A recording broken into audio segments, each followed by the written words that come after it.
Otočte sa. Ukážte, jak to ide. Kde vás to boli, ukážte. Tu aj celá noha. No až dole do nohy. Dole. Šlak. Chodte, pochodte. Čiže keď chodíte, neviete chodiť poriadne, hej? Ne.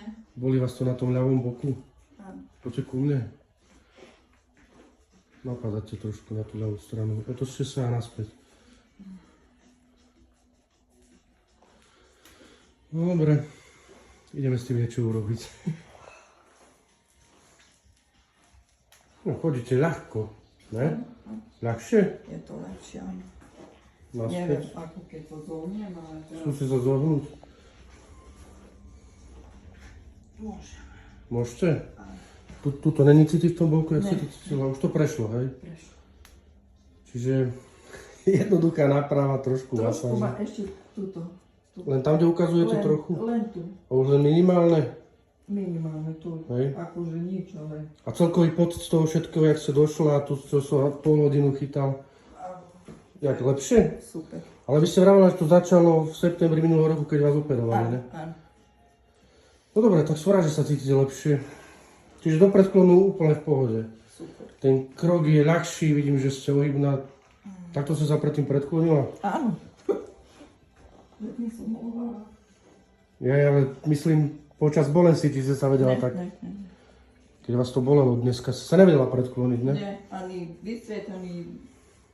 A zrazu to ide. Áno. No super, dobre, tak som rád. No dobre, tak teším sa.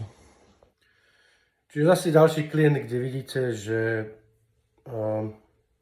ako dokážu byť dlho ľudia v takomto stave. Čiže od septembra minulého roku a máme koniec apríla, je dlhá doba. Pani pracuje vo Volkswagene, tak sa nečudujem, že má takéto problémy. Ale aj si to spája s operáciou ženských problémov, tak zrejme, neviem teda, aspoň ona spomínala, že to začalo vznikať vtedy, no ale tak neverím tomu veľmi, keďže je na nohách dennodenne. No a jednoduchá náprava, potom som s pani ešte trošku pracoval a uvoľnili sme to úplne, odchádzala úplne bez bolesti. Tak snad jej to dlho vydrží, povedal som jej, že čo má robiť, čomu sa má venovať, ona sama vie, že má cvičiť a bude v tom pokračovať v tých svojich cvičiacich nejakých tých jogových nastaveniach, ktorých je. Ale nemohla cvičiť, keď bola v tých bolestiach samozrejme. No ale podarilo sa mi za veľmi krátky čas odblokovať ju a uvoľniť jej to tak, že to, keď odchádzala, necítila nič, žiadnu bolesť.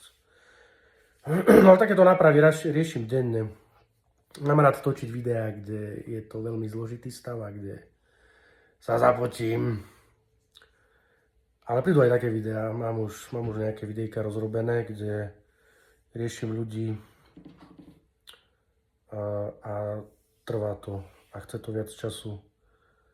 Lebo niektorí ľudia sa dokážu trápiť v určitých tých svojich ťažkostiach, problémoch a stavoch, alebo zatrvať v nich aj mesiace, roky a to potom dostať človeka z toho je veľmi, veľmi ťažké, zložité. Toto bola jednoduchá vec, jednoduchý stav s touto pani, hej, čo ste videli. Ale niekto sa vie riadne zablokovať a zničiť a... Aj no. No dobre, tak som rád, že som jej pomohol. Snad sa bude cítiť lepšie do budúcna.